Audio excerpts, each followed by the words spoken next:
행복한 상상, 소보루의 꿈꾸는 동화 이야기 시간이에요. 좋은 책은 좋은 친구와 같다고 생피에르가 말했어요. 오늘 밤은 어떤 친구가 우리를 기다리고 있을지 기대해 주세요. 여러분의 오늘 하루는 어땠나요? 오늘 하루의 수많은 기억 중에서 가장 행복했거나 즐거웠던 기억을 떠올려 볼까요? 행복한 상상은 우리를 더 좋은 세상으로 나아가게 해줄 거예요. 지금부터 소보맘이 들려주는 이야기를 통해 여러분을 행복한 잠자리로 안내할게요. 제목, 호랑이 형님. 옛날하고 아주 먼 옛날 어느 마을에 마음씨 착한 나무꾼이 병든 호랑이를 모시고 살고 있었어요. 오늘은 나무를 부지런히 많이 해서 내다 팔아야지. 나무꾼은 땀을 뻘뻘 흘리며 열심히 도끼질을 했어요. 언제 다가왔는지도 모르게 집채만한 호랑이가 큰 입을 쩍 벌리고는 나무꾼 앞에 떡하니 나타났어요. 나무꾼은 도끼를 떨어뜨리고 주저앉아 바들바들 떨었지요. 아이고, 이를 어쩌나. 꼼짝없이 호랑이 밥이 되겠구나.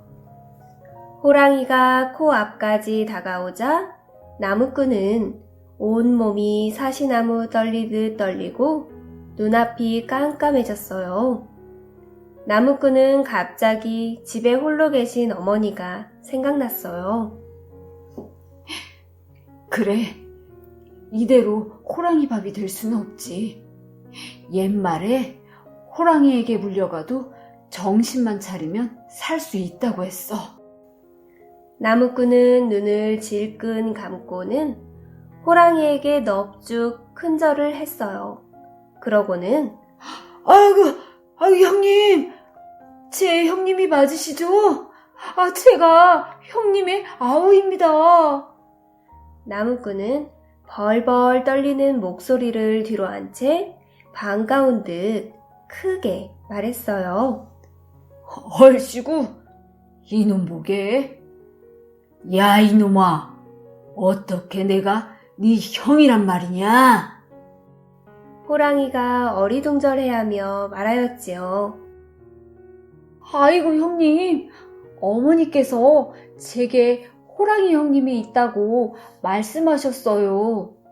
어머니께서는 어렸을 때 나무하러 갔다가 산에서 돌아오지 않으신 형님이 한 분 계시다고 했는데 그 형님이 죽었는지 살았는지 알 수가 없어서 병들어 알아 누우셨었답니다.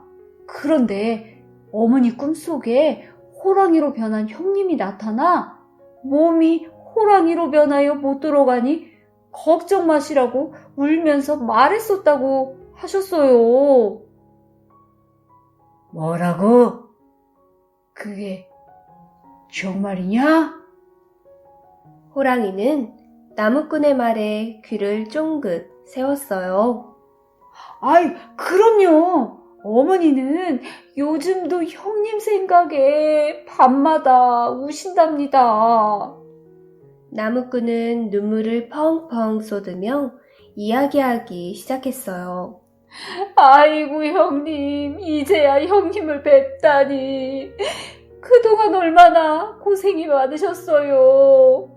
어머니께서는 혹시라도 형님을 산에서 뵈면 집으로 꼭 데리고 오라고 하셨습니다. 형님, 같이 집으로 가시죠. 나무꾼의 말에 호랑이는 그만 코끝이 찡해졌어요. 어머니는 잘 계시느냐? 몸이 많이 약해지셨어요. 어린 형님을 고생시켜서 잃어버리게 됐다며 평생 마음고생을 하시다가. 호랑이는 어렸을 때의 기억을 아무리 되살리려 노력을 해보아도 아무런 생각도 떠오르지 않았어요. 하지만 다른 사람들은 자기만 보면 무서워 도망가는데 이 나무꾼은 도망치지 않고 눈물 콧물을 쏟으며 진심 어린 이야기를 늘어놓으니 호랑이도 금세 빠져들고 말았죠. 호랑이는 곧 자신이 사람이었는데 호랑이로 변했다는 걸 믿게 되었답니다.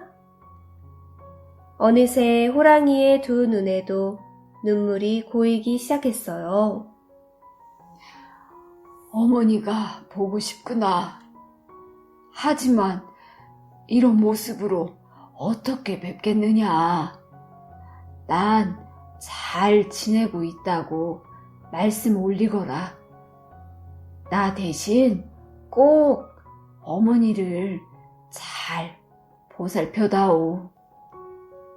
호랑이는 눈물을 닦으며 뒤돌아선 채 어디론가 사라져 버렸어요. 이렇게 해서 나무꾼은 무사히 집으로 돌아올 수 있었답니다. 다음날 아침 마당으로 나간 나무꾼은 깜짝 놀랐어요. 마당에 큼지막한 멧돼지 한 마리가 놓여 있었거든요. 이게 웬 멧돼지야? 가만 살펴보니 호랑이 이빨 자국이 나 있었어요. 어제 그 호랑이가 물어다 주었나 보구나. 나무꾼은 어머니에게 어제 호랑이를 만났던 일을 이야기했어요. 그 뒤로도 호랑이는 노루나 꿩 같은 산짐승을 물어다 주었죠. 그 덕분에 나무꾼은 끼니 걱정 없이 어머니를 잘 모실 수가 있었어요. 짐승인 호랑이가 이렇게도 효심이 깊다니. 앞으로 너도 호랑이를 보게 되면 형님처럼 대해주거라. 어머니도 호랑이를 참 고마워했어요. 그렇게 세월은 흘렀어요. 호랑이는 여느 때처럼 나무꾼의 집에 몰래 멧돼지를 놓으러 갔답니다.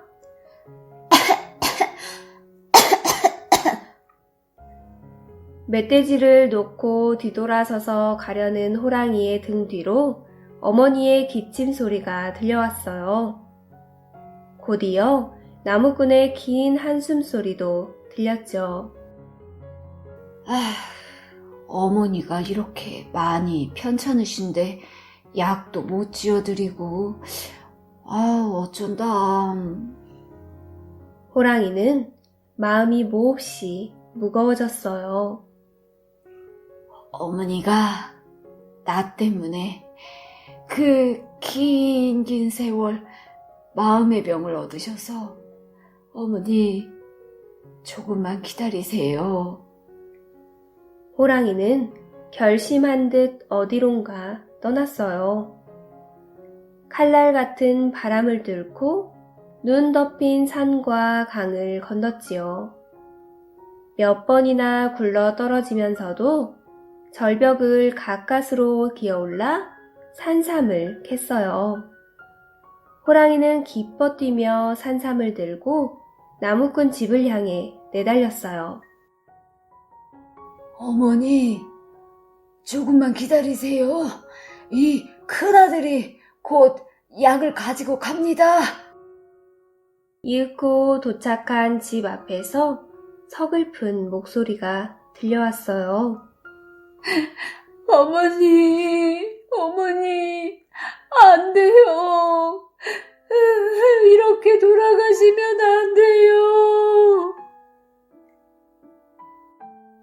바로 나무꾼이 목 놓아 우는 소리였답니다. 아, 내가 너무 늦어버렸구나. 죄송해요, 어머니. 호랑이는 가슴을 치며 밤새 흐느꼈어요. 어머니가 떠난 뒤 더 이상 호랑이가 산짐승을 물어다 주는 일도 없어졌어요. 어머니가 돌아가셔서 안 오나 보구나. 그래도 만나면 고맙다는 말은 꼭 해야지. 나무꾼은 산에 갈 때마다 호랑이를 만나지 않을까 생각하며 찾아보곤 했답니다. 그러던 어느 날 산으로 나무를 하러 간 나무꾼은 산에서 새끼 호랑이 3마리를 만났어요. 그런데 자세히 보니 다들 꼬리에 하얀 천을 메고 있는 게 아니겠어요? 아니, 얘들아, 무슨 이유로 너희들은 흰 천을 꼬리에 메고 돌아다니는 거니? 나무꾼이 신기해 이유를 묻자 새끼 호랑이들은 울면서 말했어요. 우리 아버지가 며칠 전에 돌아가셨거든요. 우리 아버지는 원래 사람이었는데 산속에서 길을 잃고 헤매다 호랑이가 되셨대요. 얼마 전에 할머니가 돌아가셨는데 그 소식을 듣고 아버지는 너무 슬퍼서 드시지도 주무시지도 않고 밤새 울기만 하셨어요. 그러다가 얼마 전에 아버지도 그만 세상을 떠나셨어요. 그래서 우리들은 아버지를 기억하기 위해서 하얀 댕기를 메고 있는 거예요. 호랑이가 죽었구나. 아니, 우리 형님이 돌아가셨구나. 나무꾼은 새끼 호랑이를 끌어안았어요. 짐승이라 하지만 사람보다 효심이 훨씬 나은 호랑이였구나. 호랑이의 효심에 감동한 나무꾼의 얼굴엔 굵은 눈물방울이 주르륵 흘러내렸답니다. 우리는 가장 가까이에 있어서 그 소중함을 잊고 살아갈 때가 많이 있어요.